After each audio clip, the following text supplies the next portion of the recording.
Hi, I'm Rusty Romulus. I'm doing a set of videos based on Phil Gowan's tribute guitars, Piga guitars.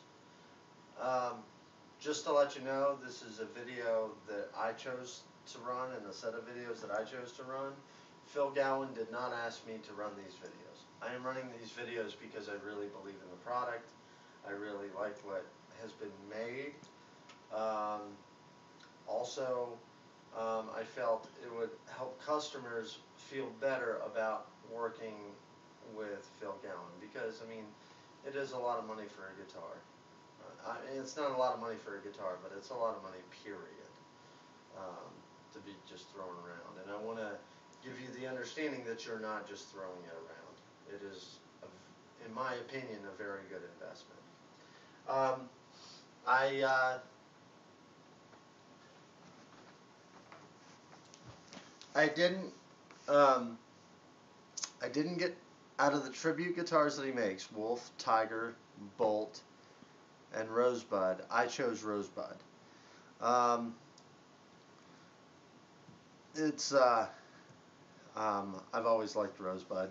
Seeing Jerry play it was pretty amazing. Um, and it's the guitar that I've always wanted. Um, this is not the end of the videos. I've already started with a chain of videos. This is not the end of the chain of videos. This is video 3. Um, I will have other videos corresponding to this because it's not the end of the process. He has sent me the guitar. I received it. I just wanted to explain that he's been very good about communication. I know I've read on some of the forums about him not communicating well. Well, I want to dispel those myths. I can't speak for those individuals. I can only speak for me.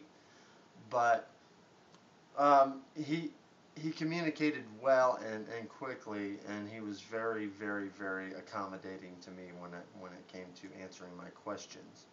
About 25 to 35% of our correspondence was over the phone. The rest was via email. Um, he he used mostly email, but he was very quick at getting back with me with correspondence.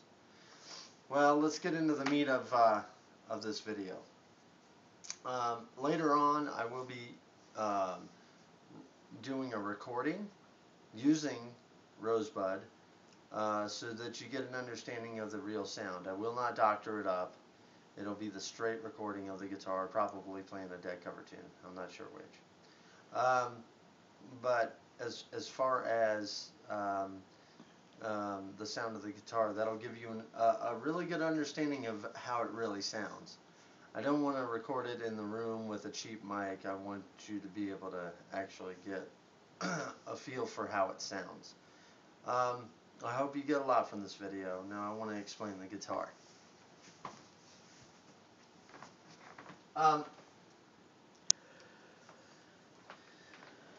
The guitar, like I said, is Rosebud. And um, she's very well built. Um, the body on the front and the back is Coco Bolo. The woods in the middle, that's maple. And a little bit of bloodwood, I think, or heartwood to border the maple. Very beautiful body, just like the original. It's amazing. I can't believe the similarities. It's uncanny. Ebony fretboard with Doug Irwin's inlays on it. Amazing.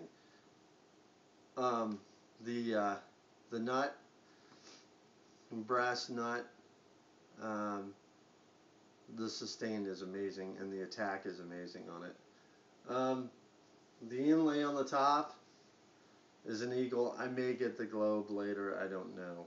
That's something I still haven't figured out.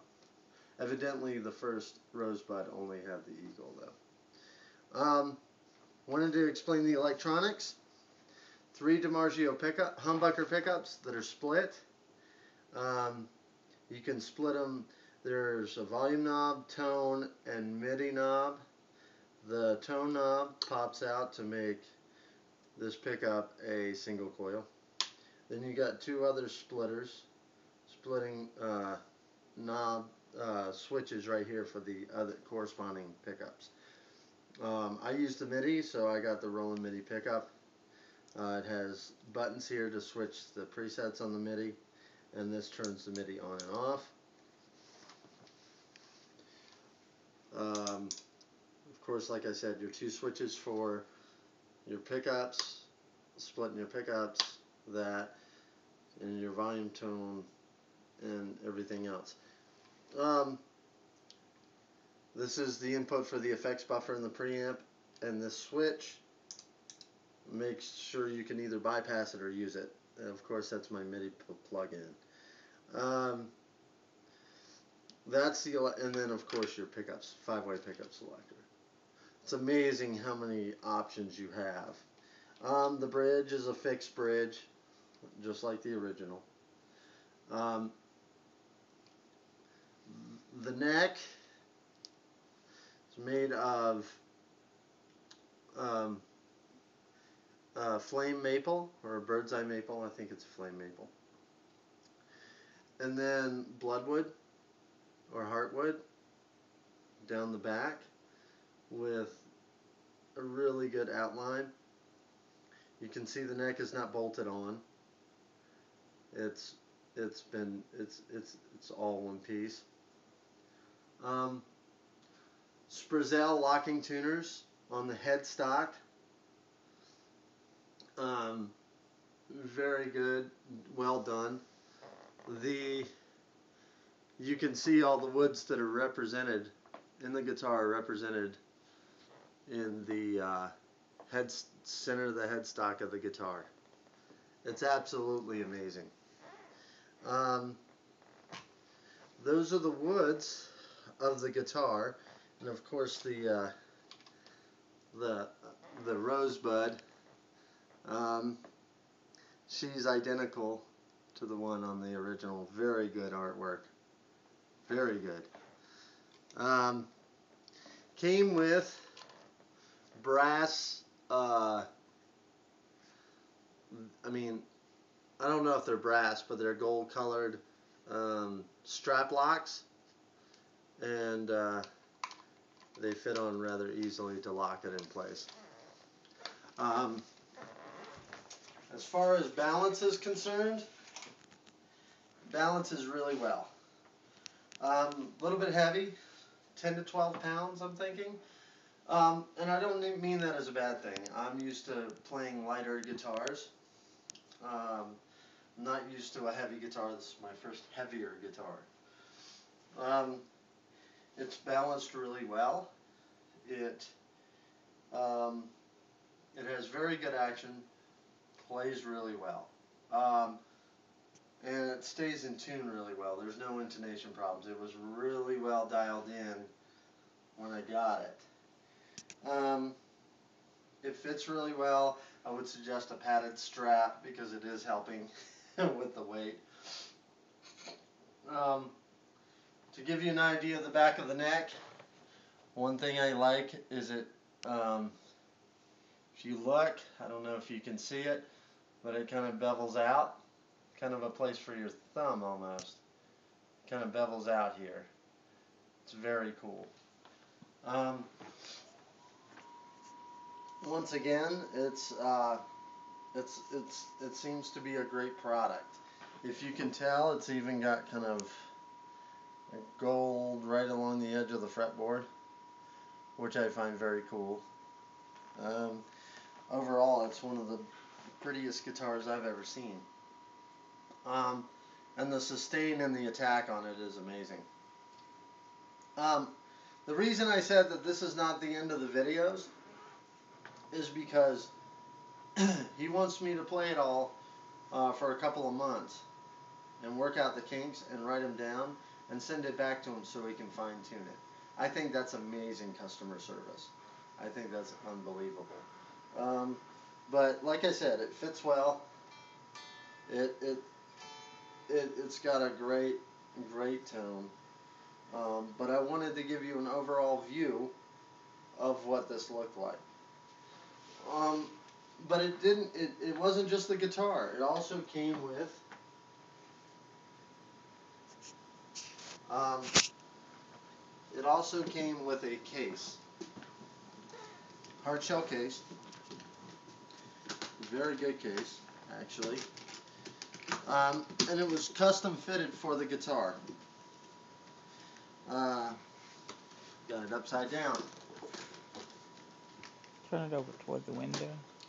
Okay, I don't know if you can see this, but it's got a really good cutout, and it's really set very well for this guitar. I know some hard shell cases, they bang around. This one is fit for this guitar. It's got a cutout, and so it stays stable in the case. Very good for protecting it. It's a very, very, very well made case. And you know, I would suggest I wouldn't expect nothing less from a guitar built like this. Came with a set of instructions. Came with a set of instructions that are basically give the history of the guitar, why it was built, why the electronics were built the way they were, and also gives a really detailed understanding of how to use certain things on the guitar. For instance, I really have never used an effects buffer or loop on a guitar. I don't think many people have. And it explains how to use it. It took me about an hour and a half to figure out how to use it. Not very long at all. And now I've got an idea of how she runs. Very well built, very well packaged. I'm very happy with it. Just to let you know, I took it to a luthier the other day just to give him, he's a friend of mine, he's a Gibson certified luthier. And I had him just look at it and just look it over. In his opinion, he's been a luthier for 25, 30 years. The best luthier here in town. And he said he hasn't seen a guitar that well built since the 1970s. It's the first really good guitar out of the past 20 years that he's worked at this music shop. He said it's the best guitar he's ever seen come into his shop. He said there were absolutely nothing wrong with it, no flaws, no anything, which I found amazing. I know a little bit about guitars, but I'm not a guitar builder or a luthier. So I wanted to get an idea of what he thought. And, I mean, he had nothing bad to say about it. Everything he had to say about it was exemplary. So to give you an idea, and I'm citing him because I want you to know that it's not just my opinion. It's the opinion that I got from a luthier, that it was an amazingly built guitar. Wanted to give you an understanding about it, and the rest of the video will be that song. The mic that I'll be using is an Audix D2, and I will be, like I said, recording through a Vox VT100. I will not put any EQ on it. I will not put any extra plugins or effects on it. You will hear the guitar as it is. I believe it's better than having the room, because then you can actually hear what the guitar sounds like. This, like I said, this is not the end of the videos. This is just the third video in the series that I'm doing. I will do another set of the series when I send it back to him to get it completely fitted. And I will mention correspondence and everything like that. Once again, Phil Gowan did not ask me to do this video. I'm doing this video because I believe in the product. I can't believe how well this is built. And I would say, price-wise, compared to the other tributes that I've seen from the other companies that do them, His is by far the best and most economically reasonable. Overall, it's the best product.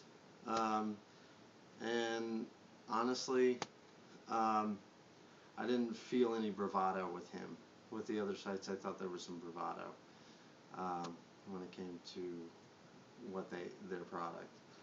Not to say they shouldn't be proud of their product, but I thought Phil Gowan just basically put down there what he was doing, and it was a pretty well built website. You can check him out at pigaguitars.com. That's Piga guitars.com. And just check out his stuff. It's very, very well built. His name is Phil Gowan. That's Philgawen.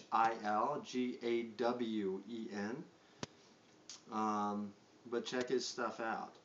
I hope you liked the studio piece, and thank you for watching this video.